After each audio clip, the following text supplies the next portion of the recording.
So welcome back, it's Halloween. I need a spooky laugh or something.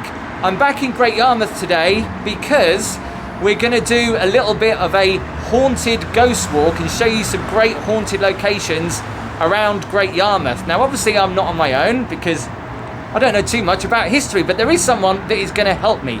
And that is a young lady called Becci from Great Yarmouth Heritage Guides. Becci, come in. This is Becci. Hello. There you are. Hello. Hi Becci, how are you? I'm not too bad, thanks. How are you? Yes, so I'm really excited. We're going to be going around some great locations that you may or may not know about Great Yarmouth. Yep. That are really haunted and have got some really scary, spooky tales. Yes, definitely. Some you might have heard of if you're local. If not, there'll be new and interesting ones.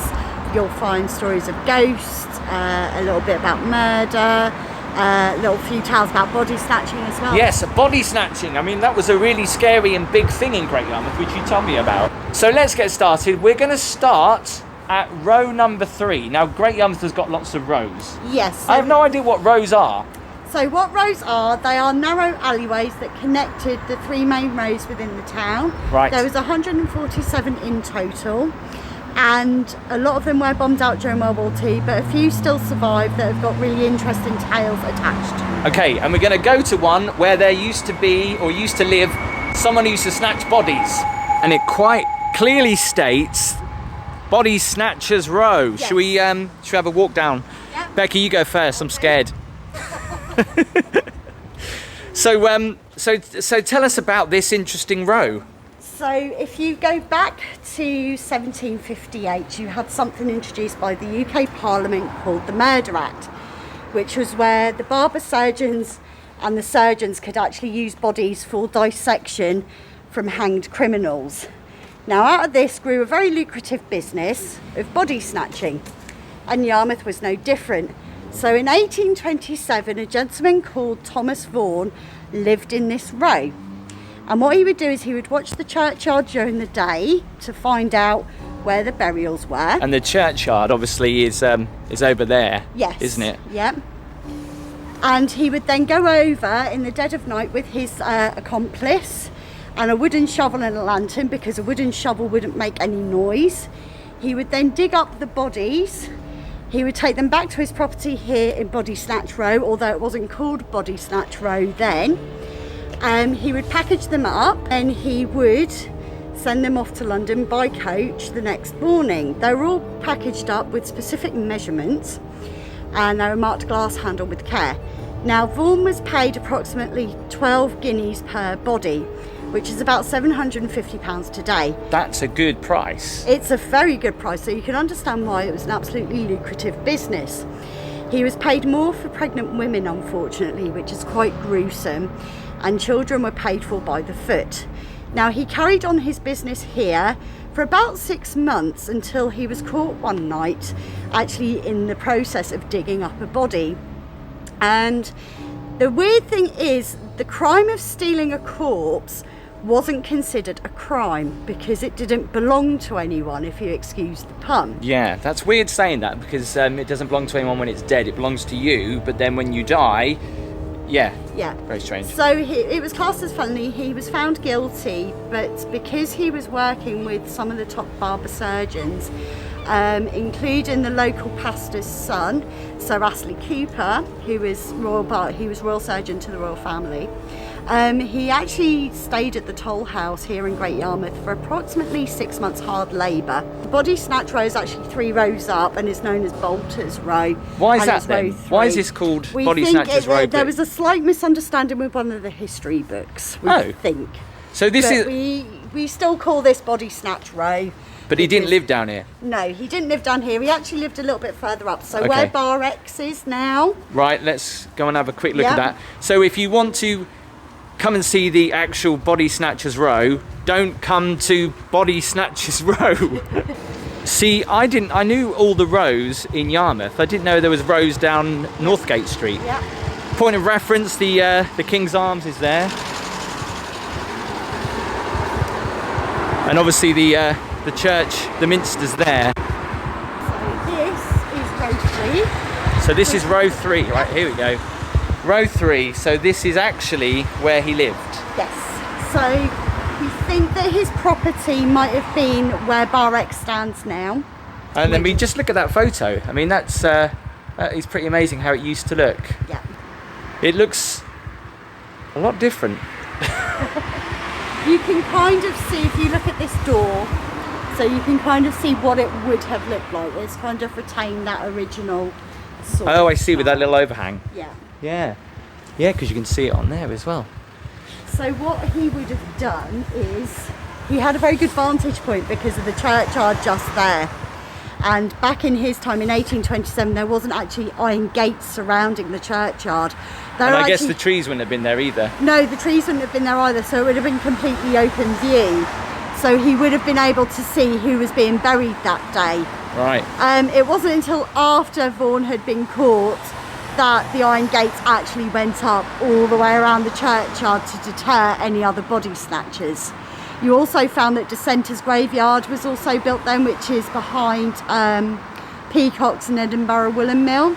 That land's now owned by the school, but it was a private cemetery where you could bury your loved ones and you would have 24-hour security.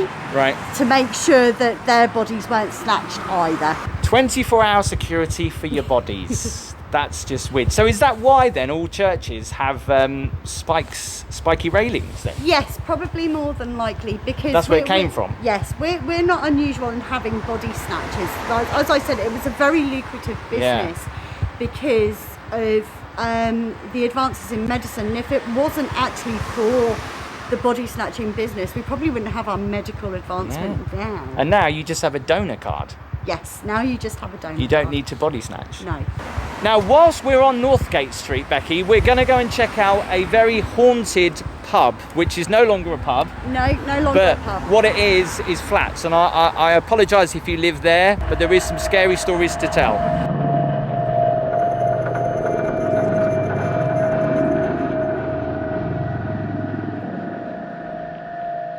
So this building here, which used to be known as the White Horse Inn.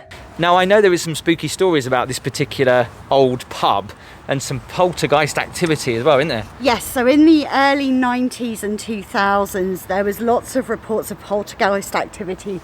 And what happened was the chef who was working there at the time actually used to refuse to come in. He was working in the kitchen one day and he actually had his own knives thrown at him. But they were thrown so hard that they actually ended up lodging themselves in the refrigerator door. Which would freak me out. There was also reports of glasses being thrown and smashed within the bar area. And people did also report seeing ghostly faces in the mirror behind the bar as well, and hearing disembodied voices as well. One of the rumours I did hear when I was researching this was that most haunted were offered the chance to come in here before it was turned into flats.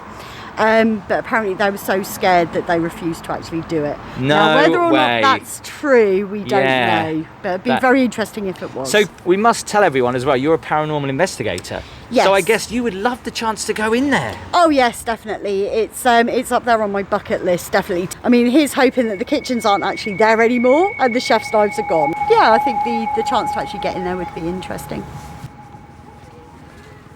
So we're now walking into the graveyard and Great Yarmouth Minster. So Becky, this has got some spooky stories, but I remember speaking to you about this, that a friend of mine once said, and whether or not this is true, if you do know anything about this, let me know in the comments, that if you run around this Minster 3 times, okay, and I don't know if you're supposed to say anything or not, but you run around it 3 times and then you're supposed to look in the window above the door and you should see a face. So are you going to start running, Becky? I don't know if I've actually got the energy to do the running today, but I can't say that I have heard of that one. There are some interesting ghost stories attached. I mean, it is. Look at that. Such an ominous building from here as well. Look at that. So tell us about this area here, Becky. Where are we now? Because I've always been fascinated. So this is obviously the Minster. Yes. And then what's this building here? So this building here was originally the refectory for the Benedictine monks that were originally on this site. and were attached to the Minster. That's why it has got Minster status, because there were monks here. This is the only thing that now remains of the priory that stood here, and it would have been the refectory, so where the monks would have gone to eat. Over the years it's had many uses. The most recent one, it was used as a community centre, but back in the day it was actually part of the priory school, which stands behind it.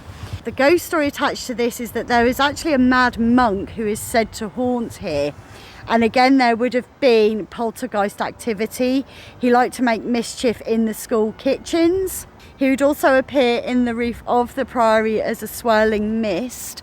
And there was also said to have been very strange smells. And if you talk to a lot of people who actually attended the priory school, they will back this up. This is something that we did really research when we were organising and researching our ghost walk.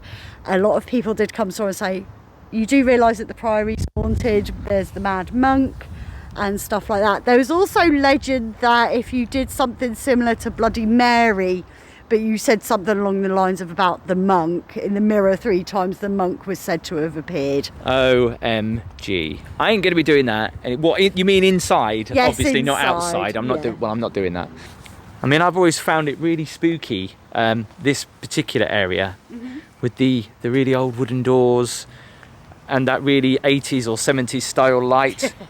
Walking around here at night is actually quite spooky. Do you get scared walking around graveyards? Not really. My mother always brought me up, but it's not the dead you've got to be afraid of. That is very true. This is a very atmospheric churchyard, though. It is. I mean, and it's not. It goes back quite a long way, and there's actually another 2 sections to it as well. It actually spans more or less the whole back of Northgate Street. Does it really? Yes. There aren't people under people's houses, is there? No, not under people's houses. No, there is separate freaky areas, and that was because obviously the population exploded during the Industrial Revolution, and they were running out of room to bury the bodies, so they needed to extend the churchyard, and it was extended twice. And talking of bodies, we're going to show you an area that you may or may not know that is famous for bodies. I'll explain.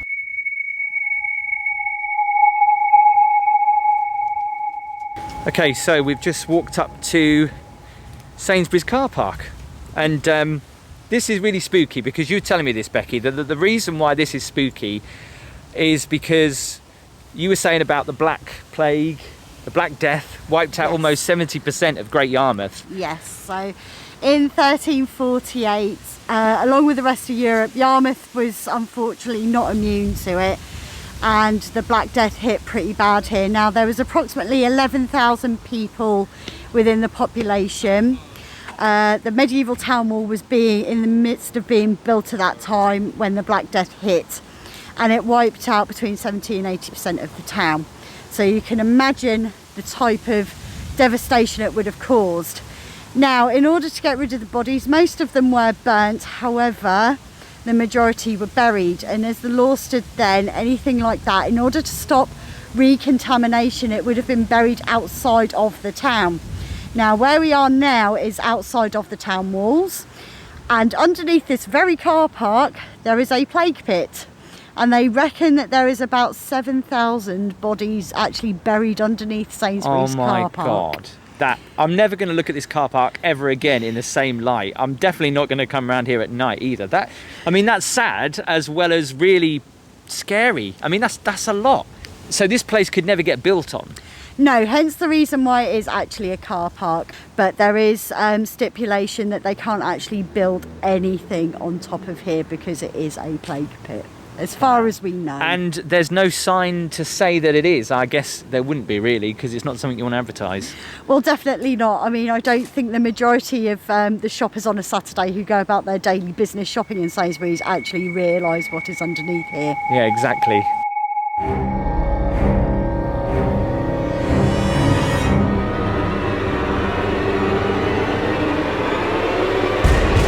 So we just arrived at the Market Tavern. This has got a spooky story about it, and stories about a poltergeist.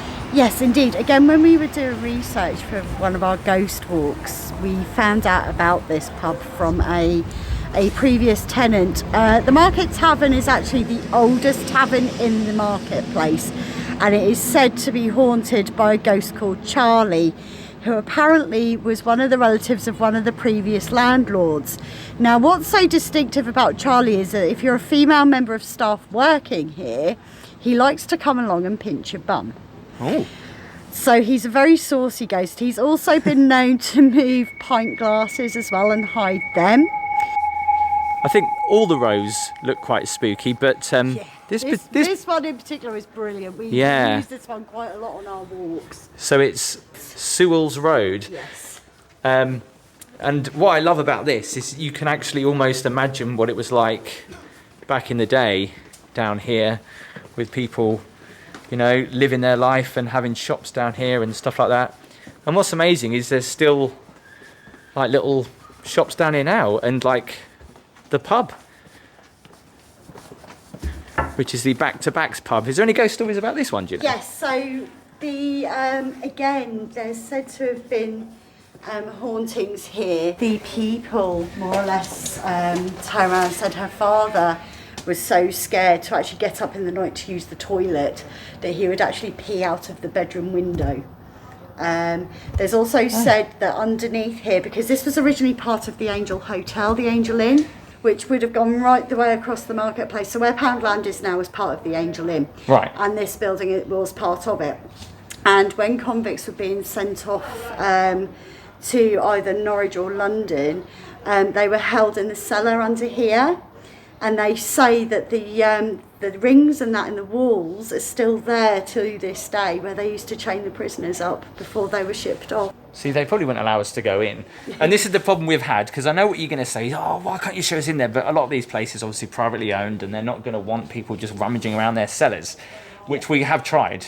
We really have. We said, please let us come in and just film a little bit. And no, not interested. So we just have to use our imagination and just tell you the story. But that's really interesting about this particular It's actually a great little pub, actually. It's very... I've never ever been in there. Yeah, it's kind of got the feel of like a little country village pub. Yeah. It is. It's got loads of character. It's still got like beams and that, like the old oak beams and everything. You know, definitely take a visit down some of these rows. I mean, they do look scary. I mean, obviously, you won't walk around here at night on your own, but obviously during the day with other people, yeah. I mean, you can just check them out behind us. I mean, like, some of these lights as well are so atmospheric that they've kept them in, haven't they? Yes, or they've done reproduction of them. We use row 46 quite a lot when we do our walks, because it is very stereotypical of what a row would have looked like at the time. Yeah, you see glimpses of the marketplace up there, and then you see glimpses further down as well, which just looks so spooky. So we're just saying about this, yes, Becky. Why is this drain cover special? It's an original Thomas Crapper one. We've had people get all over excited because apparently they're quite rare now. Thomas Crapper. Yes, Thomas Crapper Engineers.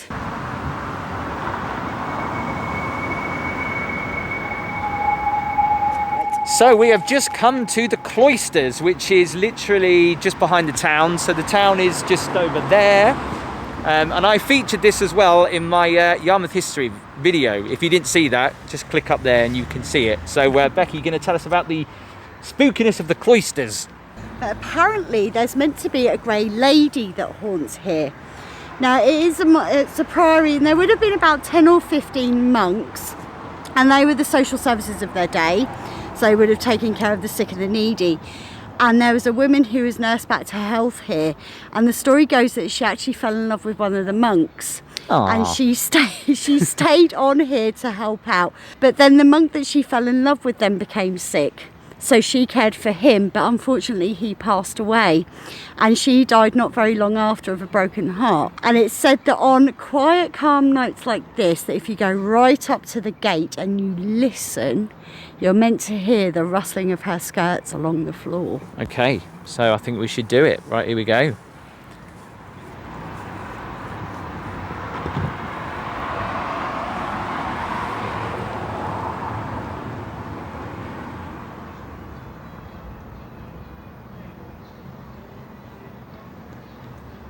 I can't hear it, Becky. I don't know about you. No, I don't think she's with us this evening. I can hear the music from the pub behind though, but it's an absolutely fascinating place, and during the day you should definitely come and check this out, because so many people, including myself, who've lived in Yarmouth for over 20 years didn't even know this was here.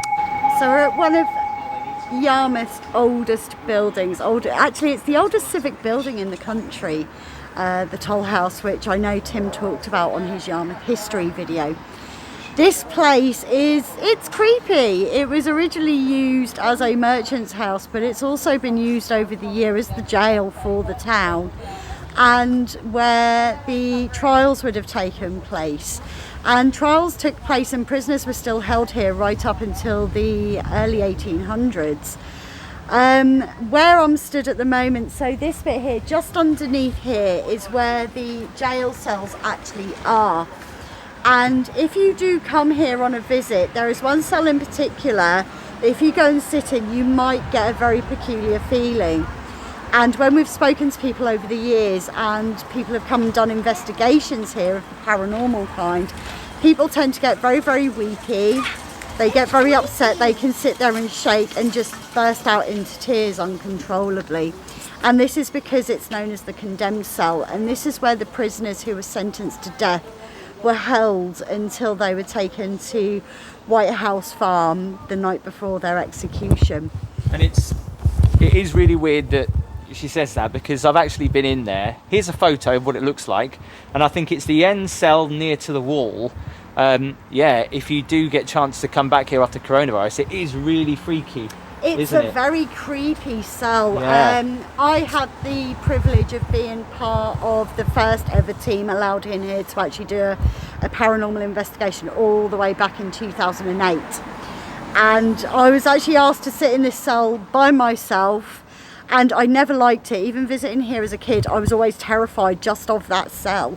I sat in there for a grand total of 3 minutes and then begged for the door to be opened, and I was sat there sobbing and shaking uncontrollably. I don't know how you did that. I wouldn't have been able to have done it. I did go in there for like 5 seconds, I think it was, 5 seconds. But I mean, look, it's just so scary, isn't it? Such an amazing building.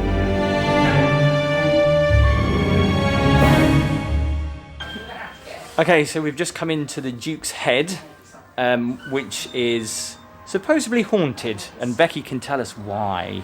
So every single county and town within those counties has their own folklore, and Right. Norfolk is no different. And we have the legend of Black Shuck, the devil dog of Norfolk. I've heard of him. Now it's said that he originated in Borough Castle, and he crosses the river after midnight, and he roams up and down the South Quay, terrifying all those that come in his wake and killing those with his hot devil breath and his red devil eyes. It's a bit like your mask. Yeah, very much like my mask. With I the have whiskers. my black. Yeah. So what has the hotel got to do with Black Shuck? So the Whitefriars monks who were based in Broad Row had finally had enough of this devil dog terrorising the town.